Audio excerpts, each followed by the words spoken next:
이렇게 잘 바라보시고. 잘 오신 거 맞죠? 네. 예. 자, 오직 너희 심령이 새롭게 되어 하나님을 따라 의와 진리의 거룩함으로 지으심을 받은 새 사람을 입어라 라고 말하죠. 이게 믿음과 무슨 상관일까? 이제 이것을 조금 살펴보려고 합니다. 이제 오늘부터는 믿음의 대상이 누구냐? 믿음의 대상이 뭐냐? 이 내용을 말할 건데요. 그걸 위해서 조금 지난주 했던 거 복습하고 이성에 대해서 조금 더 이야기하고 진행하겠습니다. 자, 여러분 믿음이 무엇인가 우리 5번 했습니다. 뭐 배웠는지 기억나십니까? 맥락을 잡아 가시고 계십니까? 기억 못하시면 저한테는 좋습니다. 왜냐면 다음에 또 하면 되니까요. 그죠? 자, 믿음에는 뭐가 있어야 된다 했습니까? 내용이 있어야 된다 그랬습니다. 그죠? 믿음은 내용이 있습니다. 내용이 없는 믿음은 믿음이 아니라 그랬습니다. 이 내용은 뭐라 그랬죠?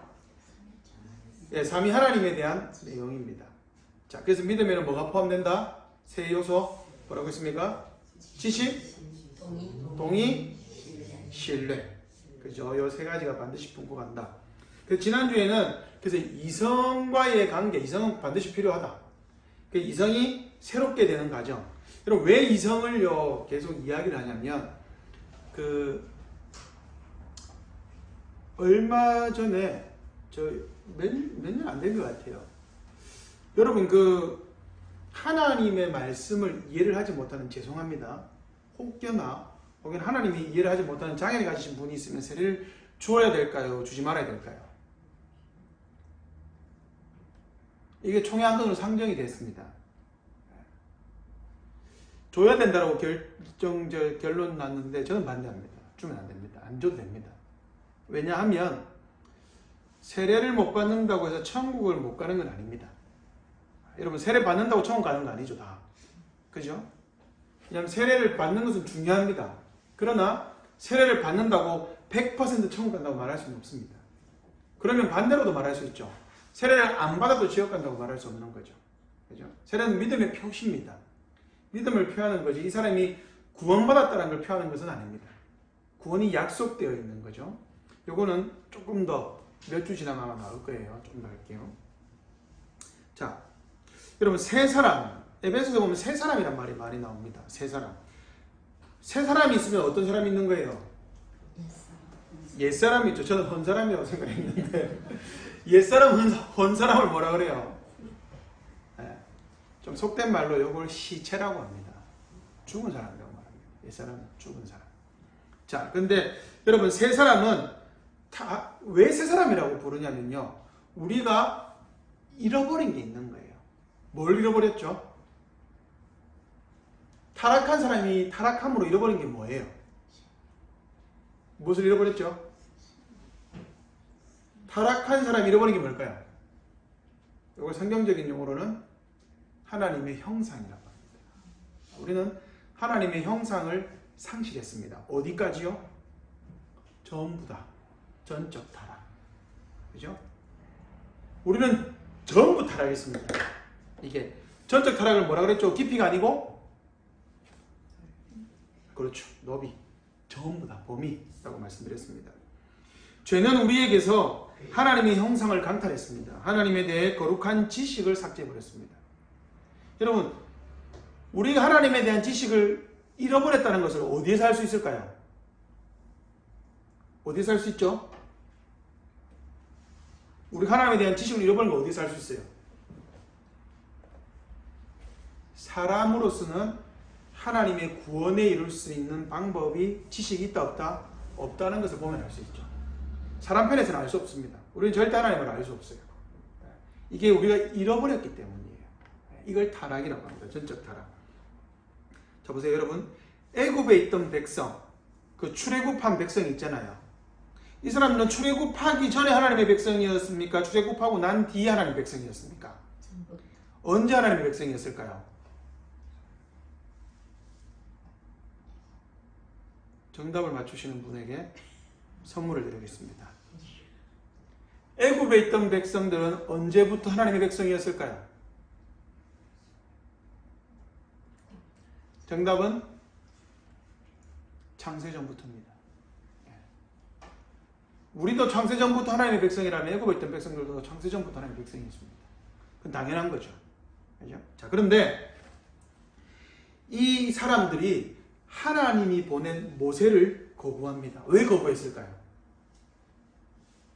하나님이 보냈잖아요. 그죠? 니 누군데? 이러니까 여러분, 모세에 대해서 사람들이 몰랐던 게 아닙니다. 자, 보세요. 그럼 말이 안 되는 사건이 하나 발생합니다. 모세가 이스라엘 백성들을 괴롭히는 애굽 사람들을 쳐서 죽이죠. 그죠? 그런데 왜 도망가요?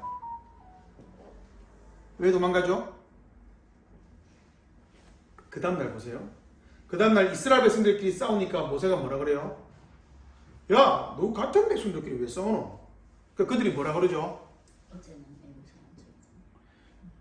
뭐라고 하냐면 이렇게 얘기합니다. 누가 너를 우리의 재판관으로 세웠느냐 라고 말을 합니다. 여러분, 그 재판관이 뭔지 아세요? 히브리어로 사사입니다. 사사가 여러분 그 저치 재판관입니다. 그러니까 모세가 도망가죠. 왜 도망가죠? 왜 도망갈까요? 여러분, 이해가 안 되지 않습니까? 모세는 애굽의 왕자입니다. 이스라엘 백성들은 노예죠. 근데 그 노예들을 관리하는 애굽의 관리, 뭐 힘이 세봤자 시종일 뿐입니다. 애굽 모세의 군사일 뿐입니다. 군사 한 명을 죽였다고 모세가 도망가요? 왕자인데? 왜 도망갈까요? 모세가 반역을 꿈꿨다가 발각된 겁니다. 그 반역이 뭐예요? 누가 너를 우리의 재판관으로 세웠느냐. 모세는 이스라엘 백성들을 이끌고 출애굽하려고 그랬어요. 믿음이 있었습니다. 어디서 할 수 있을까요? 그의 어머니 요게벳으로부터 자라났기 때문입니다. 그래서 모세가 히브리서에서 뭐라 그래요? 애굽에서 왕자로 있는 것보다 하나님의 백성들과 함께 어울리는 것을 더 좋아했다. 언제부터요? 어려서부터요. 그게 커서가 아닙니다. 그런데도 불구하고 이스라엘 백성들이 모세를 알아요. 40년 동안 도망갔다가 다시 돌아왔잖아요. 알아요. 그런데도 왜 하나님이 보냈다라고 생각을 하면서도 왜 모세를 안 믿었을까요? 이유가 뭘까요? 하나님이 이렇게 얘기하죠. 야, 가라. 하나님 못 갑니다. 모세가 이러니까 가라. 걔들이 나를 아는 지식이 없어서 그래. 이렇게 얘기합니다. 그러니까 하나님이 어떻게 하죠? 알려줄게. 그래놓고 10가지 재앙을 10가지 재앙 중에 3가지 재앙을 이스라엘 백성들도 같이 당하는 거예요. 왜요? 모르면 몸으로 떼어야지. 하나님이 일깨워주는 거예요. 어떤 분인지 직접 경험해보라는 거예요. 이스라엘 백성들 그제서야 모세를 인정하고 받아들이죠. 여러분, 실제 모세를 인정하고 받아들였습니까? 광야 가는 내도록 거부하잖아요. 물 없으면 모세야 그죠? 고기 없으면 모세야 끝까지 안 믿는 겁니다. 왜요? 하나님은 무섭고 모세는 하나님이 세웠으니까 만만하거든요. 그래서 뭐라고 하는 거예요? 근데 하나님은 그럴 때마다 하나님이 나서서 징계를 합니다. 이거 아주 중요한 대목입니다. 자, 여러분, 골로새서 3장 10절에 보면 이렇게 나옵니다. 새 사람을 입었으니 이는 자기를 창조하신 이의 형상을 따라 지식에까지 새롭게 하심을 입은 자니라. 여기도 뭐가 나와요? 새 사람이 나오죠. 자, 에베소서와 골로새서의 공통적인 특징이 있습니다. 새 사람의 공통적인 특징이 뭐죠? 어떤 사람이 새 사람입니까? 골로새서는 창조하신 이의 형상을 따라 지식에까지 새롭게 하시다. 에베소서는 하나님을 따라 의와 진리의 거룩함으로 지으심을 받은 새 사람. 두 본문의 공통점이 뭐예요? 지식입니다. 에베소서에서는 그 지식을 하나님을 따라 의와 진리라고 해놨죠. 진리는 지식적인 부분이잖아요. 그죠? 하나님을 따라 새 사람이 된 사람의 특징이 뭐냐? 지식이 있는 사람입니다. 그러니까 여러분, 지식이 새롭게 되면요, 사람이 새 사람이라고 그러는 거예요. 하나님을 따라. 그런데 믿기 전과 믿고 난 후의 차이는 뭐냐? 하나님에 대한 지식으로 새롭게 되길 소원하는 거예요. 무엇이 일어났어요? 내가 새 사람이 되었거든요. 새 사람이 되었기 때문에 이제는 뭘 장착해야 돼요? 세상적인 지식이 아니라 새로운 지식을 장착해가는 거예요. 이게 정상이라는 거예요.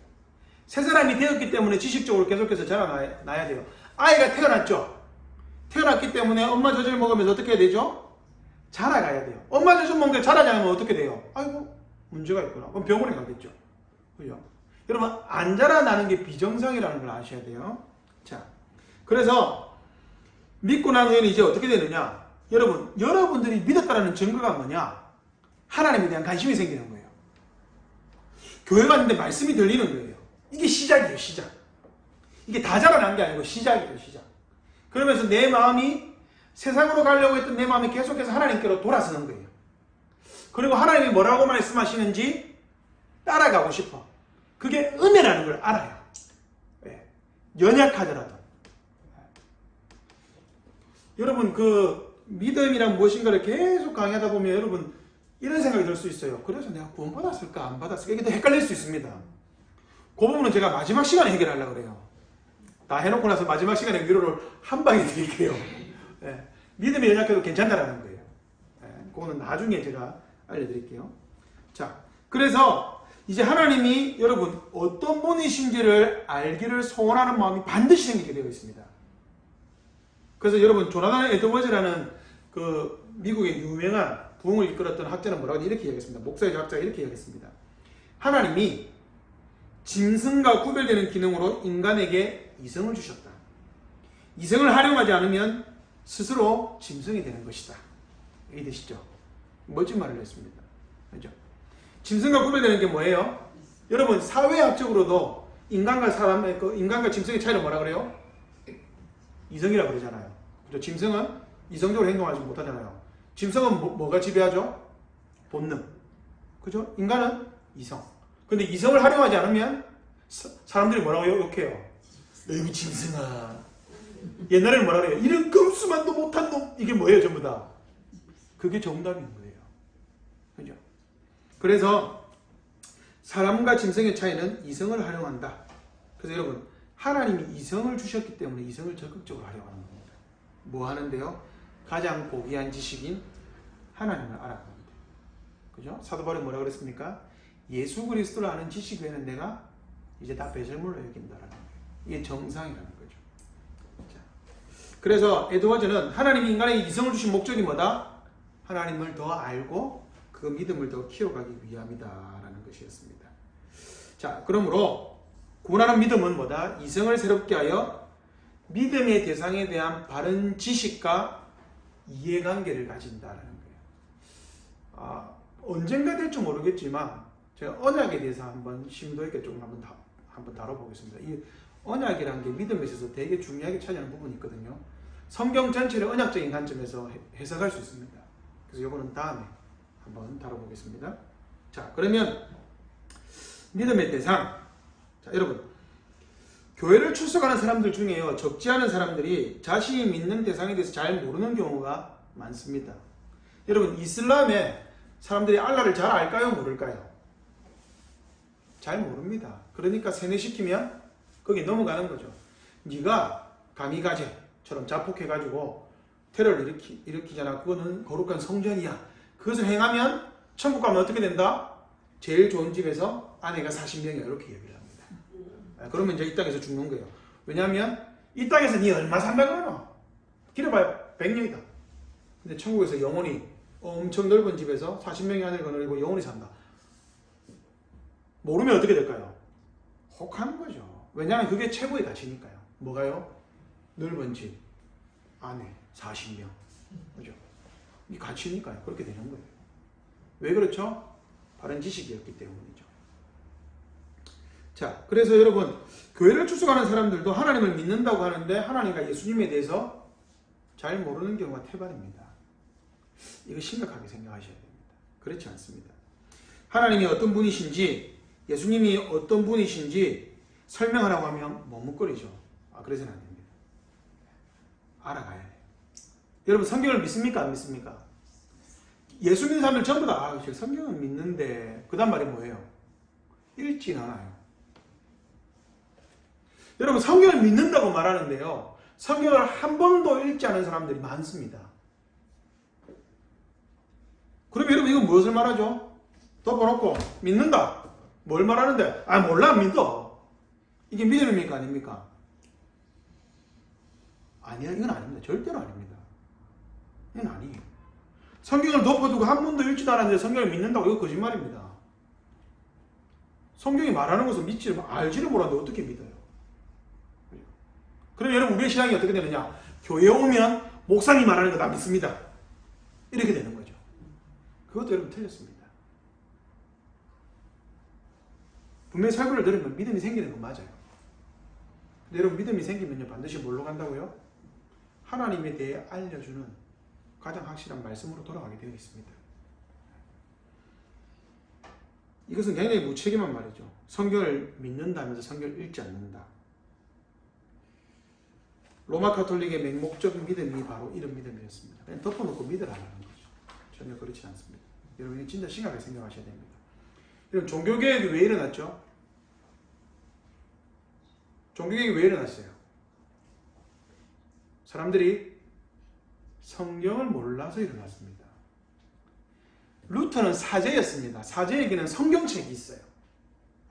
왜냐하면 사제들이 성경을 공부해야 되기 때문에 성경책이 수도원에 있었습니다. 여러분 수도원이 왜 발전했는지 아시죠? 교회가 재산이 많아지니까 교회는 가난해야 된다 이래서 수도원으로 간 거예요. 도닦으러 간 거예요. 루터가 거기서 어거스틴 수도회였습니다. 성경을 읽다가 진리를 깨달은 거죠. 사람들이 성경을 모르면 어떻게 될까요? 무지하게 행하게 됩니다. 그래서 종교개혁 시대에 왜 일어났느냐 여러분 그걸 잘 몰라도 됩니다. 요새 유튜브에서 여러분 저는 집에 성경이 없는데요 이러시는 분 있어요? 집에 성경 없으신 분 계세요? 교회에 많이 깔려있더라고 하나 들어가셔도 돼요. 그래도 몰라요. 여러분 종교개혁 시대의 책은요 책 한 권은요 집보다 더 비싸기 때문에 성경을 가질 수가 없었어요. 오늘날에는요 있어도 안 읽어요. 집에 성경이 없어서 안 읽는 사람 없습니다. 휴대폰도 있잖아요. 성경을 읽는데 여러분 하루에 석장인데 얼마 걸릴까요? 10분도 안 걸립니다. 그 말은 내가 하나님을 알아가는데 하루에 10분도 투자 안 한다는 거예요.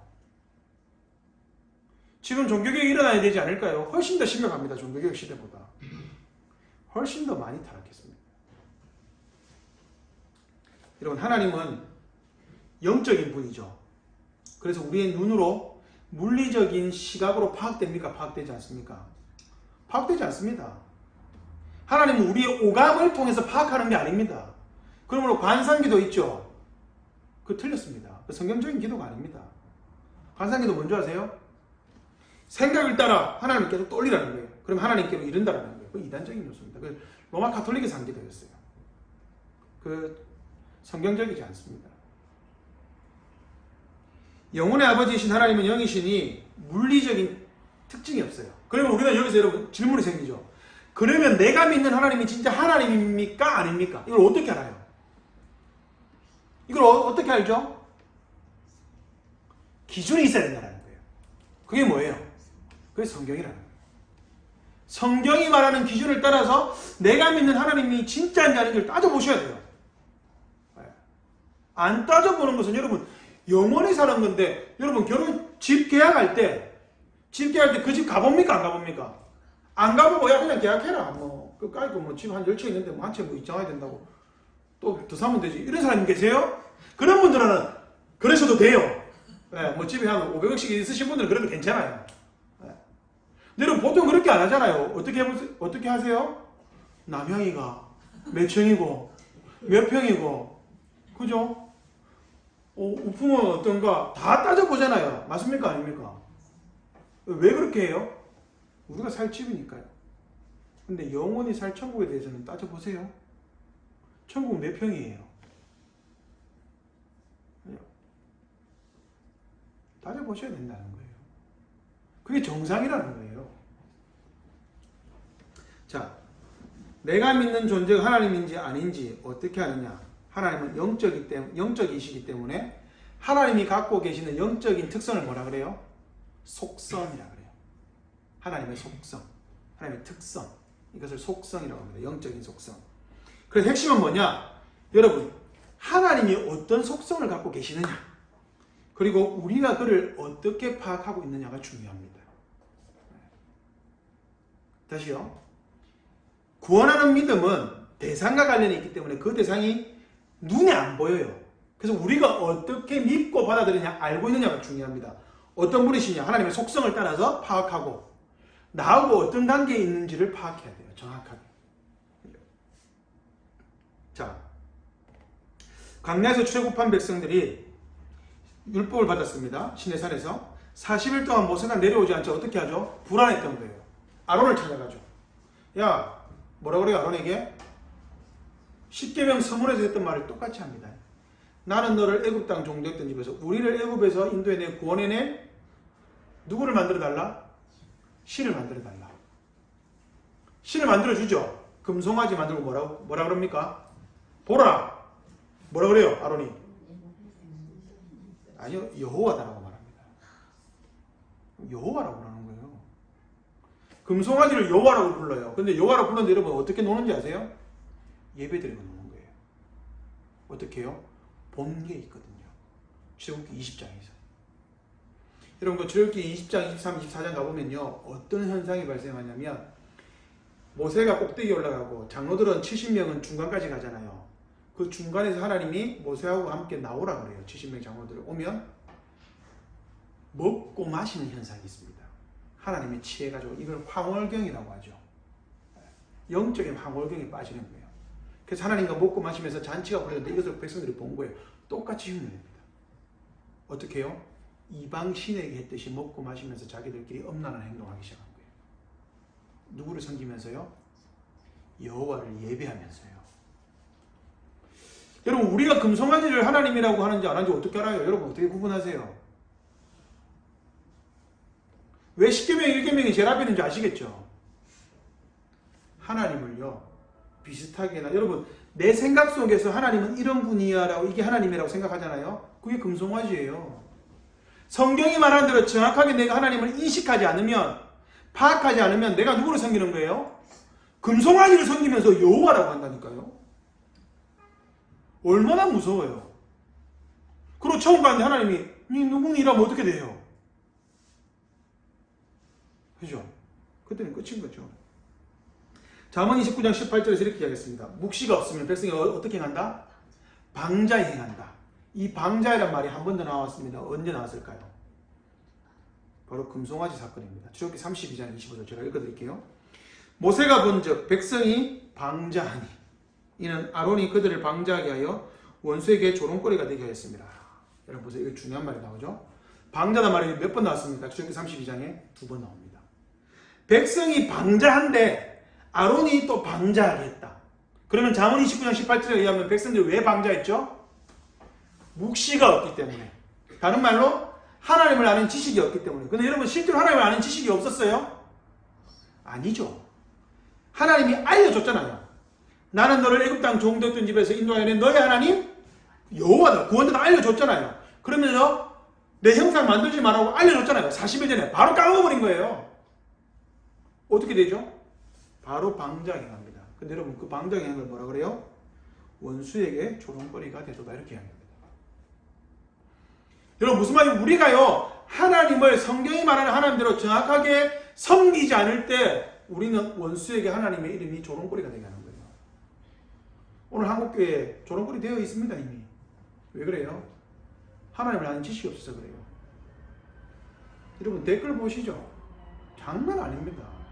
저는 네이버나 다음에서 댓글 없애는 걸 천만다행이라고 생각합니다. 그 목사들 범죄를 왔을 때 그 댓글 보셨습니까? 저는 안 봤어요. 도저히 못 보겠더라고요. 한번 보고 나니까. 장난 아니죠. 이미 우리 조롱거리가 되어 있습니다. 교회가. 왜 그래요? 우리가 하나님을 아는 지식이 없기 때문입니다. 잘못 알고 있어요. 하나님 그렇게 말 안 했는데 우리는 하나님 그렇게 믿는 거예요.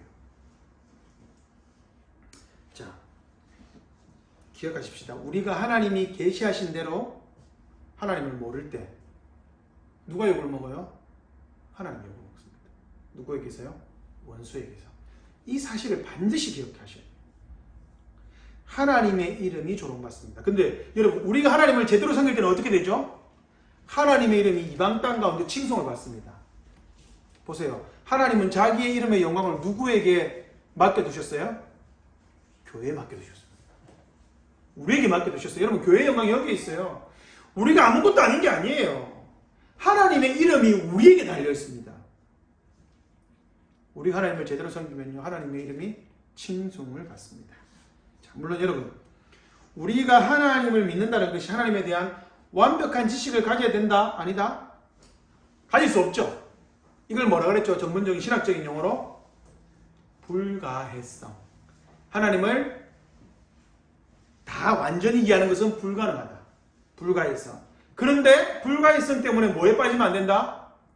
불가지론. 하나님을 알 필요 없어. 여기 빠지면 안 된다는 거예요. 불가지론과 불가해성은 구분하셔야 됩니다. 인간이 하나님에 대해 완벽한 지식을 알 수 없습니다. 어거스틴이 그랬죠. 너 하나님 이해됐어? 그래. 그러면 네가 이해했으면 그건 하나님이 아니야 라고 말했죠. 하나님은 인간의 지식으로 완전히 이해되지 않습니다. 그런데 불가지론에 빠지면 안 되고 불가해성. 그러나 겸손하게 하나님이 알려주시는 만큼은 알아야 됩니다. 이걸 모르려고 하면요 안 돼요. 왜요? 하나님이 조롱당하십니다. 원수에게. 자, 그래서 성경이 우리에게 요구하는 하나님에 대한 지식이 있으면 반드시 동의와 신뢰로 연결되어지게 되어 있습니다. 그러므로 막연히 성경을 믿는다, 나 성경을 믿습니다 라는 말이 그런데 하나님에 대해 무지를 의미한다면 결국 그 말을 하는 사람은 하나님이 누군지 전혀 모른다는 의미가 되죠. 여러분 성경을 아세요? 성경을 모르면 하나님을 모르는 거예요. 네. 이거 반드시 기억하셔야 됩니다. 자, 그러면 믿음이 대상이 있다. 하나님에 대한 대상이다. 근데 왜 믿음이 하나님에 대한 대상을 알면 왜 믿음이 구원하는 믿음이 되죠?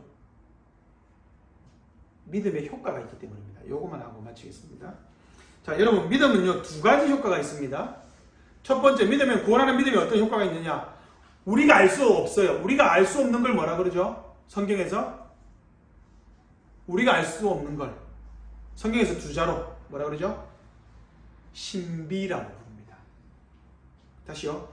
우리가 알지 못해요. 어떻게 일어나는지. 그러나 있죠. 그것을 뭐라 그래요? 신비라 그래요. 여러분 우리가 아는 신비에 대해서 한번 이야기해 보시죠. 분명히 여러분 알고 계십니다. 뭐가 신비죠?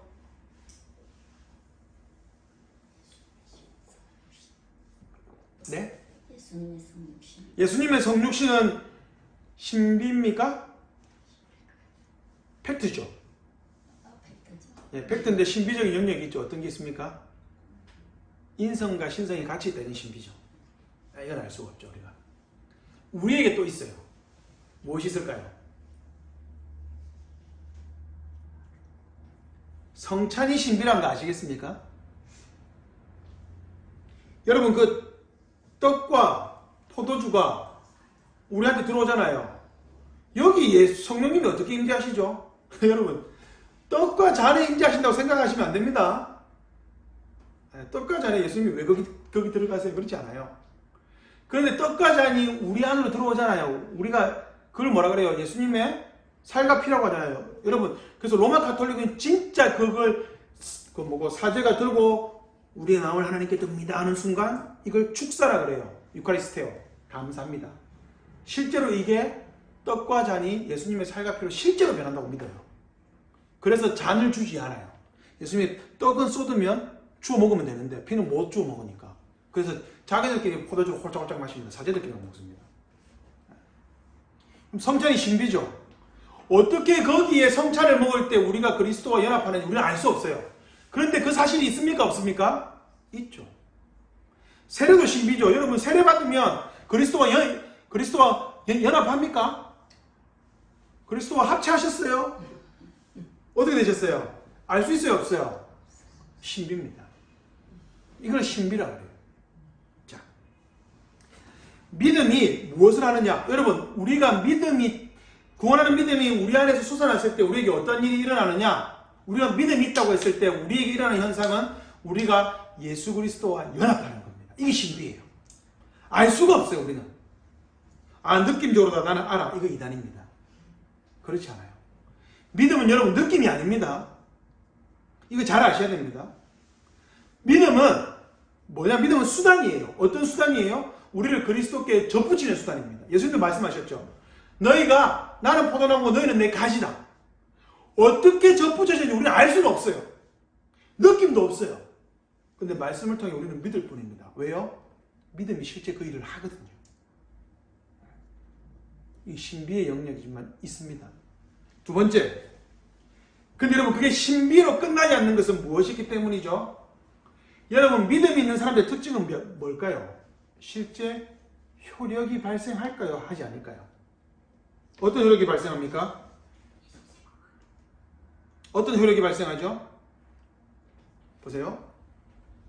여러분 참 하나님이요 우리를 너무 존중하세요. 어떻게 할 수 있을까요? 하나님이 우리를 존중하시는 증거가 뭘까요? 저는 그랬었으면 좋겠다 기도한 적이 있어요. 하나님 나 아무것도 안 해야 되니까 그냥 내 지식에다가 내 머리에다가 그냥 하나님 막 새겨주세요. 뭐 저 아무것도 안 하고 해야 되니까 막 밤새 뭐 기도하고 이렇게 살아야 되니까 그런 신비한 책이라도 뭔가를 해가지고 나를 좀 바꿔주세요. 하나님이 그 기도 들으실까요? 안 들으실까요? 안 듣습니다. 네, 잠 깨시라는 거예요. 안 들어요. 근데 여러분 하나님이 하시는 방법은 뭘까요? 하나님이 하시는 방법이 뭘까요? 하나님 하시는 방법은 뭐냐? 설득입니다. 우리를 존중하시는 거예요. 그래서 여러분 하나님이요 우리를 강제로 교회당에 데려다 놓을 수 있을까요? 없을까요? 있죠. 근데 그렇게 안 하신다는 거예요. 왜요? 우리를 기계가 아니라 우리를 존중하기 때문이에요. 사랑하는 사람을 여러분 함부로 해요? 안 해요? 내가 사랑하잖아. 초밥 먹어. 우리 아내가 저한테 나 사랑하잖아. 미역국 먹으라고 그러면 제가 뭐라 그럴까요? 나는 사랑 안 해! 그러겠죠. 저 미역국 못 먹거든요. 아니요. 여러분 사랑하면 어떻게 되죠? 상대를 존중하게 되어 있습니다. 훨씬 존중합니다. 하나님 우리를 얼마나 사랑하시는지요. 우리를 존중하시는 거예요. 어떻게 해요? 강제로 머리에 지식을 넣는 게 아니라 설득하는 거예요. 말씀을 듣고 한번 생각해 볼래? 네가 한번 판단해 볼래? 넌 어때? 나는 너 사랑하는데 나와 함께 한번 살아볼래? 이렇게 우리를 설득하는 거예요. 성령님이 하시는 일은 여러분 성령님은 부드러운 영이시기 때문에 우리를 강제로 막 하지 않아요. 계속 설득해요. 하나님이 당신을 사랑하시고 여러분 반복은 왜 반복하는 거죠? 여러분 조금만 지나보십시오. 제가 지금 설교를 너무 많이 하고 있잖아요. 그죠? 일주일에 7번씩이나 하니까요. 그죠? 1년이면 몇 번이에요? 50이죠. 7호 350번. 와 너무 많아 너무 많아. 제가 살면서 제가 이전에 부목사로 있을 때는요. 1년에 설교를요. 제가요. 50번 이상 해본 적이 없어요. 50번이 뭡니까? 30번도 못했습니다. 근데 지금 10배를 하니까요. 여러분 1년 조금만 지나보십시오. 저 또 했던 말 아이가. 이래 생각 들 겁니다. 그때 어떻게 하셔야 되죠? 아 하나님 나의 믿음을 테스트하시는구나 하고 그렇게 봐주세요. 자 여러분 하나님이 우리를요 살려놔요. 그걸 뭐라 그래요? 성령님이 예수님이 니고데모에게 이렇게 말하죠. 야, 니 바람 어디서 부는 줄 알아? 모르는데요. 성령으로 난 사람은 다 그래. 여러분 언제 믿어졌는지 여러분 기억나세요? 알 수 없죠. 근데 어느 순간 믿어지는 거예요. 왜요? 내가 살아났다라는 거예요. 내가 살아났다는 것은 성령님이 나를 살렸다는 거예요. 그러면 그때부터 뭐가 들어가죠? 아 하나님이 나를 살리셨구나라고 하는 순간 그때부터 죄를 죄로 인식합니다. 그리고 하나님에 대해서 저게 뭐지? 궁금해하기 시작합니다. 그러면서 말씀을 들어보고 읽어보면 아 그렇구나 하나님 이렇게 하셨구나 이게 이해되기 시작해요. 내가 설득되기 시작하는 거예요. 이게 믿음이 있는 사람들의 특징입니다. 하나님은 그래서요 우리를 존중하기 때문에 어떻게 하신다? 우리에게 믿음을 사용하셔서 우리의 지식과 동의와 신뢰를 이끌어내신다. 이해되세요? 네. 여러분 수요기도에 여기 왜 앉아있죠? 성령님이 여러분들을 설득하시는 거라고요. 네. 혹시 수요기도에 안 오시면 저한테 혼나기 때문에 오신 분 계세요? 없잖아요. 네. 저는 그런 분 조금 있어요. 혹시나 혼날까봐. 네. 여러분 이게요 하나님이 우리를 너무 사랑하시고 존중하신다는 증거입니다. 그래서 하나님은 항상 여러분들을 어떻게 하세요? 여러분들의 믿음을 통하여 여러분들로 하여금 자발적으로 하나님께 나오게 하십니다. 그래서 예수님이 뭐라고 그러셨죠? 내 아버지께서 쉬지 않으시니 나도 안 쉰다 이렇게 말씀하셨어요. 무엇을 위해서요? 우리의 구원을 위해서요. 하나님 지금도 안 쉬십니다. 예수님도 지금 안 쉬세요. 성령님도 지금도 뭐 하세요? 여러분들 마음에 부지런히 저 조용히 저렇게 큰 소리 치는데 무슨 말인지 한번 들어봐봐. 그럼 뭐라 그래요? 저게 맞나 안 맞나 테스트 해봐. 저 말이 맞으면 저거 맞는 거야 하고 우리 마음이 계속 속삭이시는 거예요. 우리를 설득하시죠. 성령님은 우리를 너무 존중하십니다. 그렇기 때문에 여러분, 자, 오늘 딱 정리하겠습니다. 믿음은 어떤 효과가 있다? 그리스도와 연합하게 한다. 그럼 당연히 그리스도가 누군지 알아야 되겠죠. 그리고 우리를 어떻게 하신다? 설득하신다. 그죠?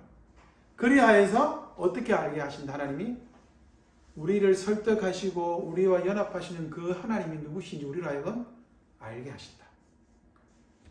오늘부터 우리는 이 말을 안 쓰는 거예요. 덮어놓고 믿자. 이거는 우리하고 이제 빠빠이 하는 거예요. 그죠? 그럼 당장 뭘 하셔야 되죠?